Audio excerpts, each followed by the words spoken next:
మా యొక్క D6 news channel subscribe చేసుకోవడం ద్వారా మేము అందించే లైవ్ బ్రేకింగ్ నిరంతర వార్తలు మీరు చూడవచ్చు. మరి సీనియర్ పార్లమెంట్ సభ్యులు ఎంఐఎం పార్టీ నేత అసదుద్దీన్ ఓవైసీ గారు ఏదైతే స్టేట్మెంట్ ఇచ్చినారో దాన్ని బీఆర్ఎస్ పార్టీ తీవ్రంగా ఖండిస్తూ ఉన్నది.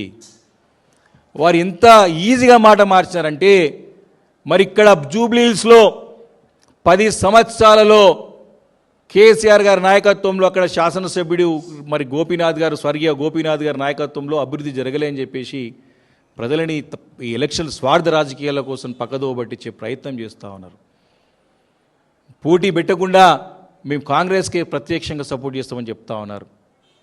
ఇదే ఒక అసదుద్దీన్ ఓవైసీ గారు ఆన్ రికార్డ్, ఇదే ఒక ఎంఐఎం పార్టీ అసెంబ్లీలో ఆన్ రికార్డ్, దేశం మొత్తం కూడా తెలంగాణ నుంచి నేర్చుకోవాలి, పరిపాలన అంటే కేసీఆర్ దగ్గర వచ్చి పాఠాలు నేర్చుకోవాలి. దేశంలో ఉన్నటువంటి ప్రభుత్వాలు కానీ, రాష్ట్రాల్లో ఉన్న ప్రభుత్వాలు కానీ, రాష్ట్రాల్లో ముఖ్యమంత్రులు కానీ ఆదర్శవంతమైన రాష్ట్రంగా కేసీఆర్ గారి నాయకత్వంలో ఉన్నదని చెప్పేసి ఆన్ రికార్డ్ మాట్లాడేటువంటి పరిస్థితులు ఉన్నాయి. మరి ఈ రకంగా ఎందుకు మాట మార్చినారో మరి అసద్ గారు అర్థం కాని పరిస్థితి ఉన్నది ఈరోజు. మరి అక్బర్ గారు, అసద్ గారు ఇద్దరు కూడా చాలా స్పష్టంగా వారు ఇక్కడ బీహార్లోనేమో కాంగ్రెస్కి పోటీ పెడతారు, అక్కడ బీజేపీని గెలిపించే ప్రయత్నం చేస్తారు, ఇక్కడనేమో కాంగ్రెస్ని గెలిపించే ప్రయత్నం చేస్తూ ఉన్నారు. సరే, మీరు మీ సిద్ధాంతం ఏందో మాకు తెలియదు, కానీ మీ ఎంఐఎం పార్టీ సిద్ధాంతం ప్రకారం మీ అనుకున్నటువంటి ఒక ప్రధానటువంటి మీ యొక్క మూల సిద్ధాంతం, మీరు అన్న మాటలు ఇదే ముఖ్యమంత్రి రేవంత్ రెడ్డి గారిని मुसलमानों को नफरत करने वाला आदमी जो गांधी भवन में बैठ रहा है वो मोहन भगवत चला रहे हैं उनको पीछे से అని చెప్పి మాట్లాడినటువంటి అసద్ గారు దీనికి సమానం చెప్పాలి. ఈరోజు मुसलमानों को नफरत करने वाले आदमी जो बैकग्राउंड खुद इनका बीजेपी का आरएसएस का है बैकग्राउंड इनका చాలా స్పష్టంగా చెప్పినాడు.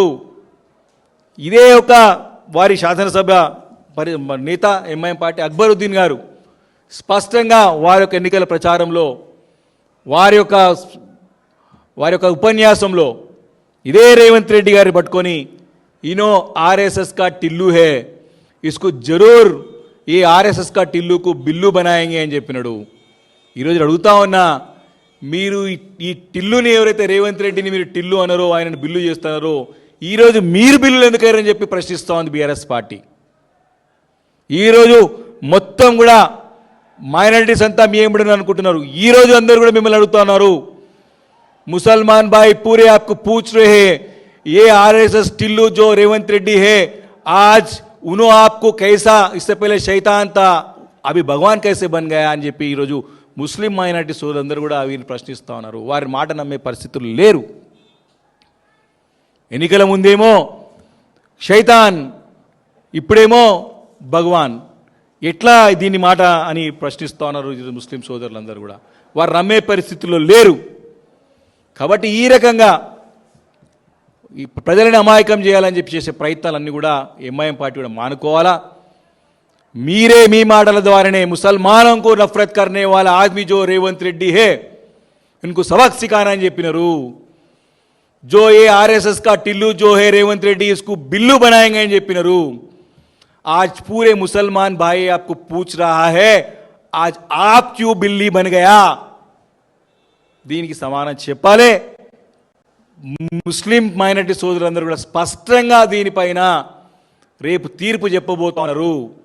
రేపు మాగంటి గోపీనాథ్ గారి సతీమణి, ఏదైతే మాగంటి గోపీనాథ్ గారు 11 సంవత్సరాలలో చాలా చక్కటి అభివృద్ధి చేసినారు జూబ్లీహిల్స్ నియోజకవర్గం అంతా కూడా.